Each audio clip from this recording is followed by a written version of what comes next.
enseñan el mensaje de salvación. Así que el tema que traigo para hoy es ¿qué es Dios? Así que pueden estar cómodos y seguimos adelante. En este punto es importante nosotros saber qué es Dios, no quién es Dios.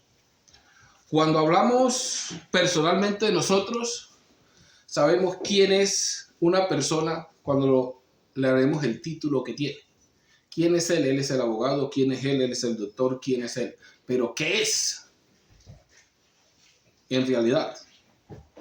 Para muchos que en realidad no entienden a veces lo que ha hecho Dios, que es diferente a lo que piensa el hombre, a veces lanzamos la pregunta, ¿qué es usted? Y me dice, no, a mí me dijo una vez una señora, una bola de carne. Y digo, bueno, pues en parte es cierto. Nosotros somos un espíritu dotado de un cuerpo. Sí tenemos el conocimiento espiritual de lo que somos. Y quién soy es el título que tengo. Y por eso vamos a mirar en la referencia, ¿qué es Dios? Muchos se imaginan a Dios ser sobrenatural. Muchos lo califican con el viento, muchos Dios es la palabra, muchos Dios es el espíritu, muchos Dios es una bola de amor, cantidades de cosas. Pero si nosotros miramos en realidad quiénes somos nosotros y quién nos creó y cómo nos creó, nos damos de cuenta que si usted lee el libro de Génesis o el libro de los principios, Génesis quiere decir principios, encontramos que Dios creó al ser humano a imagen de Dios. ¿Te encuentras? Dios creó al ser humano a imagen de Dios, varón y hembra los creó y no aparecieron por ninguna parte. O sea que creó dos espíritus.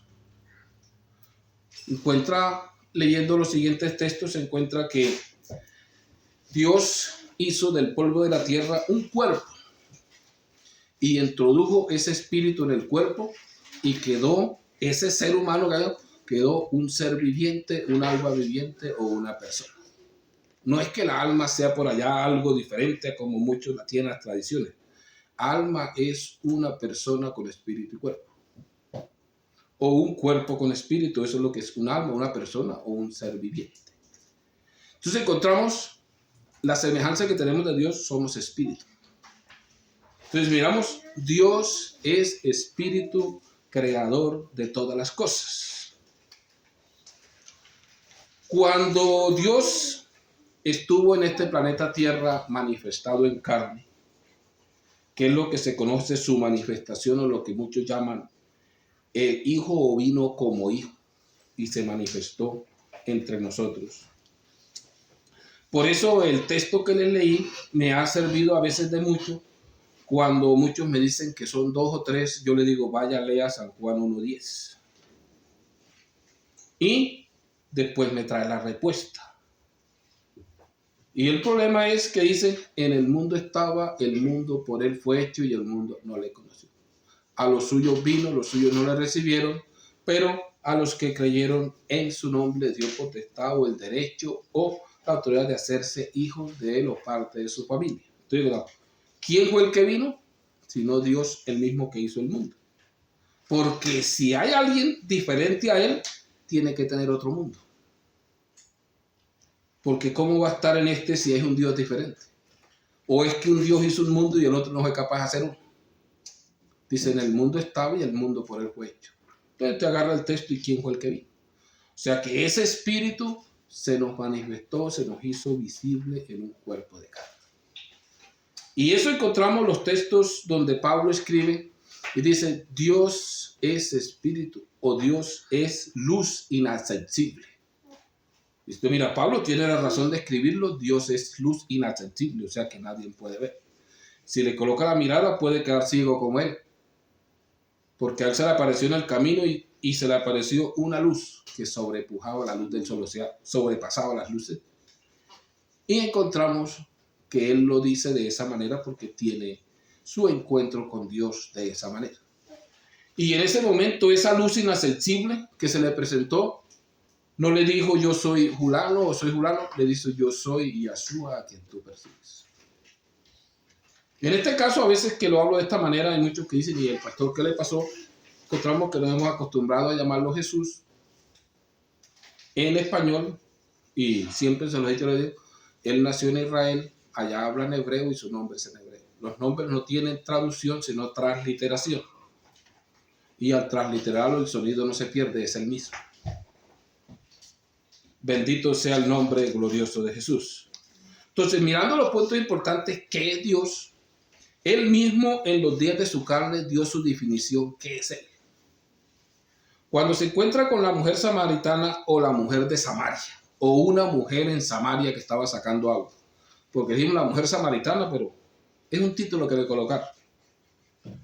Voy a leer unos cuantos textos en San Juan 4 y dice de esta manera. Pero llega la hora, ya estamos en ella, en que los adoradores verdaderos adorarán al Padre en espíritu y en verdad, porque así quiere el Padre que sean los que le adoran.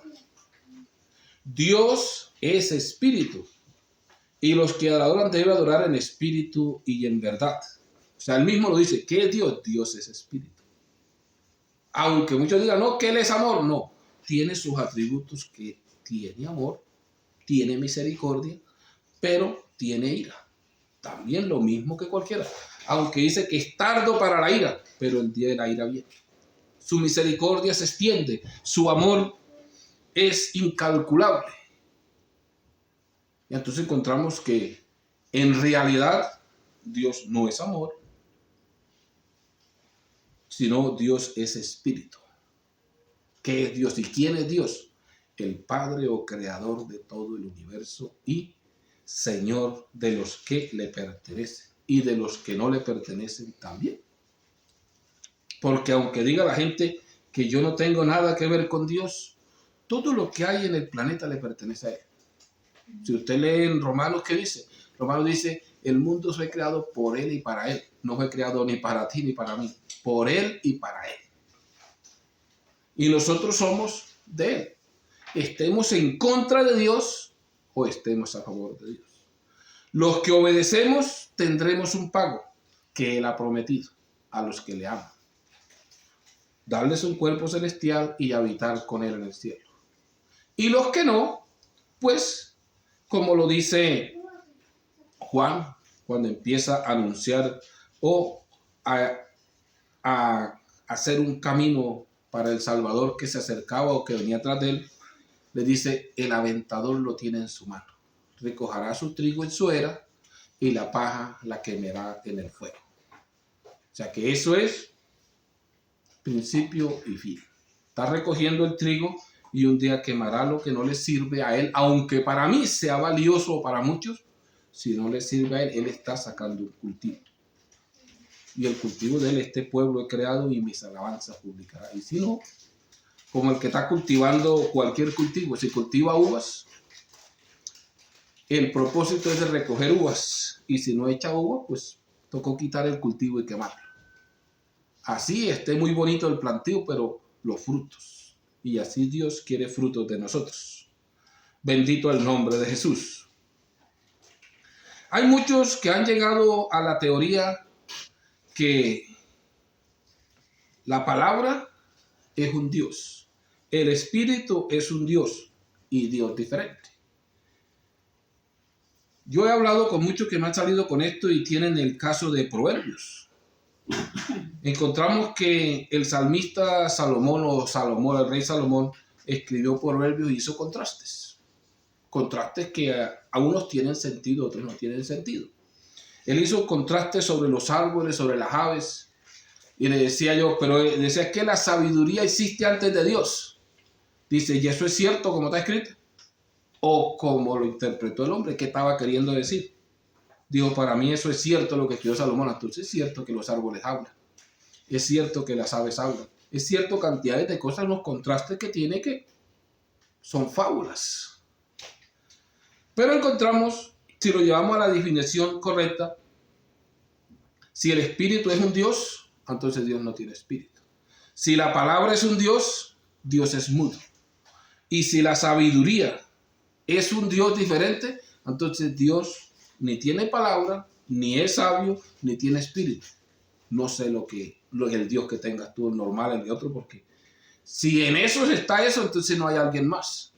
Porque al llegar a ser un Dios, si no tiene sabiduría es bobo, si no tiene palabra es mudo, y si no tiene espíritu, yo no creo que una bola de carne viva. Esas cualidades le pertenecen. Dios es espíritu y sabiduría para todo, porque el principio de la sabiduría es temerle a Él. Conocerle a Él es la inteligencia.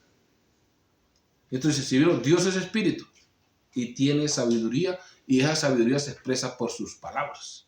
No que la palabra sea un Dios, Dios tiene palabras, no es mudo. Y eso es lo que la gente no entiende y encuentra la lectura y dice, no, y si algo otro se lo dice así como gritando y jurando, haciéndole creer a la gente que es cierto, pues hay muchos que le creen. Hay muchos que dicen, y como brincaba ese pastor, parece que lo que dijo era verdad. Pero a mí me dice, como brincaba, parece que lo que dijo era mentira. Pero muchos se creen el cuento, como si se nos creemos el cuento. Bendito sea el nombre de Jesús. Entonces miramos los puntos importantes de hoy, mirar en las reflexiones. Dios es espíritu. ¿Qué es Dios? ¿Y quién es Dios? Dios es el Padre creador del universo, dueño de todo lo que existe en el universo y que está preparando un pueblo para su honra y su gloria. O preparando un pueblo para hacerlo parte de su cuerpo o habitar en ellos. El que reciba a Dios que es espíritu, o si Dios que es espíritu mora en él, es morada de Dios o templo de Dios o parte del cuerpo de Dios o parte de la iglesia de Dios. Porque cuando Pablo se lo está enseñando a los efesios, usted lee los últimos versos del capítulo 2, encuentra hasta que lleguemos a ser a que se forme Dios que es espíritu, o hasta que llegue Dios que es espíritu a morar en nosotros. Era el propósito de él enseñar y llevar a un pueblo hasta llegar a ser morada de Dios que es espíritu. Y esa es la importancia que nosotros debemos de tener, llegar a instruir o a enseñar a un pueblo hasta que sea morada de Dios que es espíritu. No de Dios que es amor, no de Dios que diga que juego, Dios es espíritu, que tiene un amor incalculable. Y que cuando viene su ira, pues ¿quién se sostendrá en pie en la ira de Dios? Bendito el nombre glorioso de Jesús. Y los otros puntos que dan, a veces por falta de conocimiento nos dejamos llevar. Porque tener un espíritu, yo no tengo a Dios. A mí yo dije, ¿para dónde va a buscar a Dios si Dios está dentro de usted? Puedo tener una forma, fue creado a imagen de Dios, pero yo no soy Dios, ni me puedo formar Dios, ni puedo hacer un Dios dentro de mí. Dios puede venir y habitar en mi espíritu. Que es diferente a yo hacerme Dios o a crear o hacer crecer que yo tengo un Dios dentro de mí. Eso es fácil creerlo porque me parece que eso lo creyeron los antiguos. Eso le dijo Satanás a los primeros seres humanos. ¿Y qué sabe Dios si sabiendo el bien y el mal sean como Dios o sean como Dios? O sea que se van a hacer dioses. Y ya es la teoría de los gnósticos. El gnosticismo viene casi de los primeros principios bíblicos, casi de las primeras religiones, de que sí podemos ser dioses y que hay un Dios dentro de nosotros. Pero esa es la doctrina del falso profeta o de la gran bestia. Bendito el nombre de Jesús. Bueno, la exhortación la voy a dar hasta acá. Miren bien, escudriñen las escrituras y dése de cuenta bien si verdaderamente Dios es espíritu y se manifestó en carne. Bendito sea su santo nombre.